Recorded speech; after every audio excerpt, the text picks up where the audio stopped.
I've been on the road visiting various cities on another week or so road trip to Alabama and New Orleans, and then back up to Kansas City and Topeka,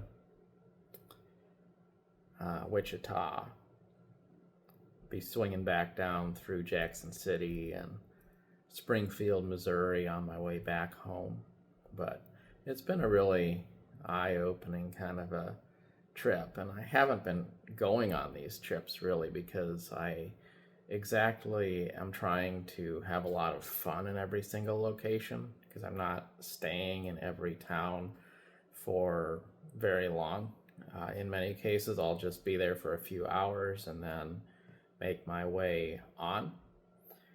But it seems like it just gives so much more of a sense of clarity in my mind when I look at the map and I actually know what those places are because I've been there, I've seen them, I've looked at the skyline, I've gotten a little bit of a vibe for the demographics there. And the other thing that really kind of weighs on me is the history behind places. It's really incredible when you think, for example, living in Montana, the oldest city was somewhere around 150, maybe 170 years old. But then when you go down to a place like Montgomery, Alabama, or New Orleans, now you're talking about places that are closer to maybe 300 years of age, about twice as old as places in the northwestern United States.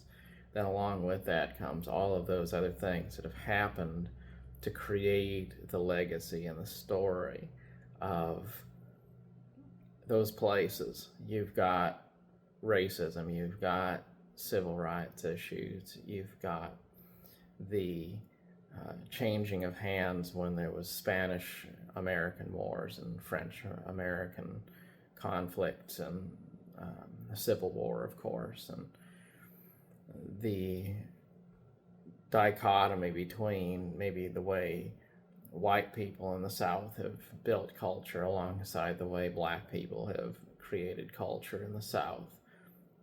The impact of disasters like Hurricane Katrina on New Orleans, the way it just completely wiped out that city and took its total population from somewhere around 500,000 people in the city down to around 300. And even 20 years later, we're still not completely recovered. And you can tell that the areas of the town that were affected the most extremely back then still are probably not the same as what they were before.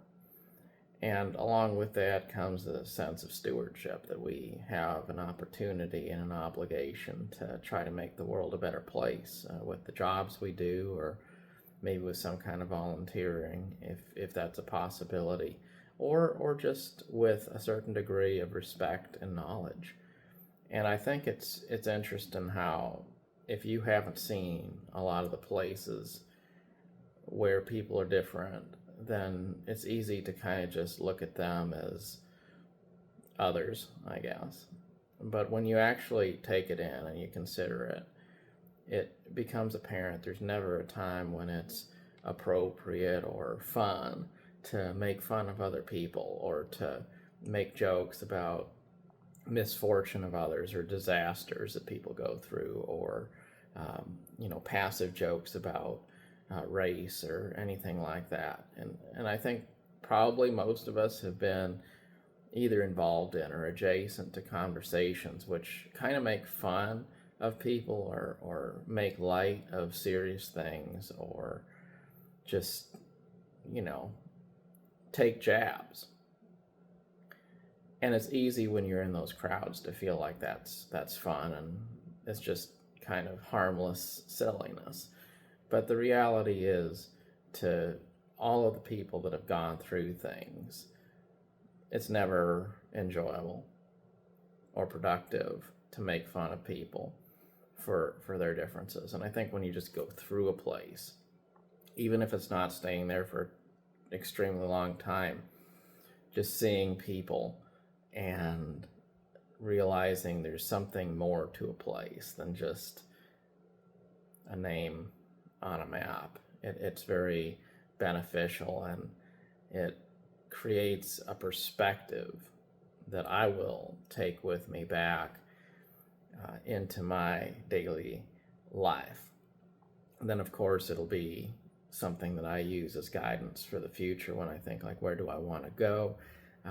What's a good place to go on a vacation? What cities have an amazing skyline? What cities have shopping? What cities have things to do that are family friendly?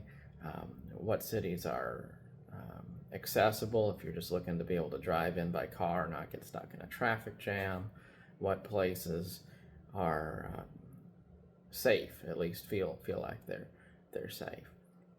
Going down into New Orleans, I was thinking about the risk of crime and things there, because New Orleans has a reputation of being a pretty rough city for crime. And that was one of the places that stood out as a particularly amazing place to be. Chicago was amazing. New Orleans was amazing. And those are both places that I would like to go back to. And I also didn't see anything that was even really remotely sketchy. It was just people going about their lives. That being said, though, the downside to some of these places is you do get the feeling that you wouldn't want to go into a neighborhood that you don't know and venture too far off the path on foot at night, things like that. And it makes me realize how much I do appreciate living in smaller, safe feeling cities like Bentonville, Arkansas, where I live. I don't ever feel like it's unsafe to go outside. If I wanted to go out and go for a walk around the park in the middle of the night, or walk around the town square or something, I would never feel like I need to worry about what street I'm on, or worry about what time of day it is, or anything like that. And so there's also that realization that you want to maybe go have experiences, but you also want to have a place that you can call home. And the place you call home isn't necessarily going to be the place that's the most exciting.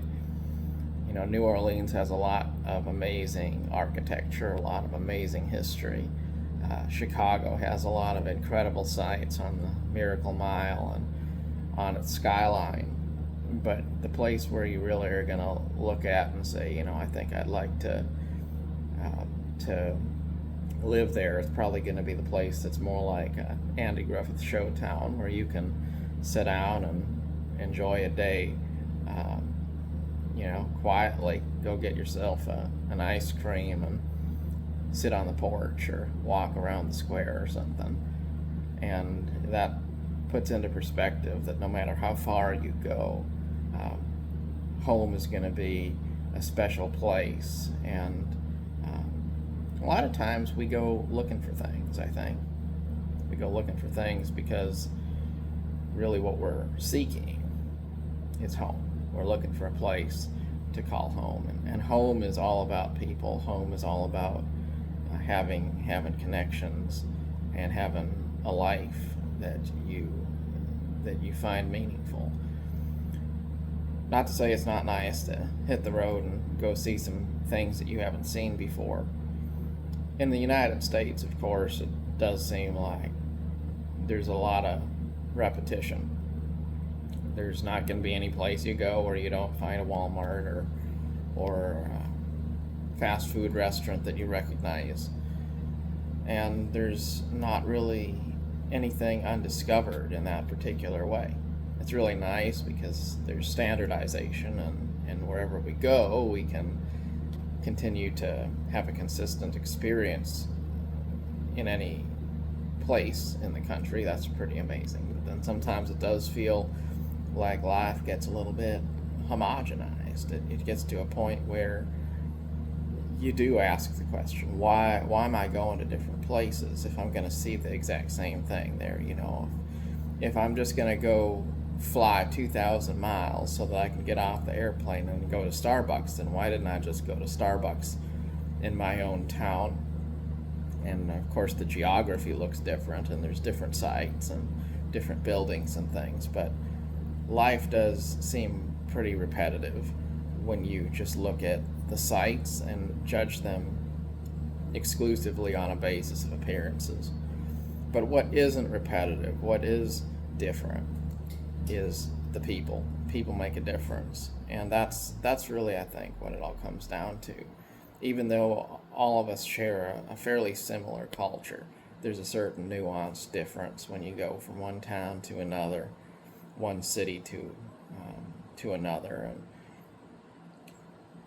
the Northwest Arkansas corridor I found to be pretty interesting because it is right at the intersection between where the southern United States kind of intersects with the southwestern culture, like Texas, and the midwestern culture of the plains. So you have a little bit of kind of that, maybe what you'd expect in Kansas, and you have a little bit of what you'd expect from Texas, and you have a little bit of what you'd expect from a place like Georgia, and all sort of as a confluence there, along with a more cosmopolitan feel, just because, of course, Walmart's corporate presence there has made a big difference. In any case, it's been nice to be out, get on the road, and then I'll be coming home. And as I make this video, I'll probably post it going into Saturday, which will be my last day of this particular road trip. And I'll be coming home, and I'll be back to play some games and make use of one final week I have before I go to orientation to start my new job. And I have been thinking about how easy it is to scroll on your phone, go look at Reddit and check out YouTube videos or whatever is, passive stuff like that. And then I've thought, I have this last week, and this last week it's not going to be on the road, it's not going to be living in a hotel, it's going to be back at home. Maybe some, go to the places that are close by that I haven't yet gone to. But mostly just spend a lot of time being at home and being in town. And my goal for this next week, though, is to be mindful about the scrolling and make sure that I do get some time, quality time, to play some games and not be dividing my attention in a way that makes me feel like that week goes by and I didn't get anything done. It's interesting how when you're out on a vacation, there's a little bit of structure to it, but when you get home, then it's so easy if you don't have anything to do that a day just kind of blends into the next, and then it's almost like it's instant and that week has gone by. Anyways, I just figured I'd make this video in the hotel just because I knew I didn't make enough in advance, so I'll try to make an upload every day. Anyways, I hope everyone is doing well, and till next time, thanks so much for watching.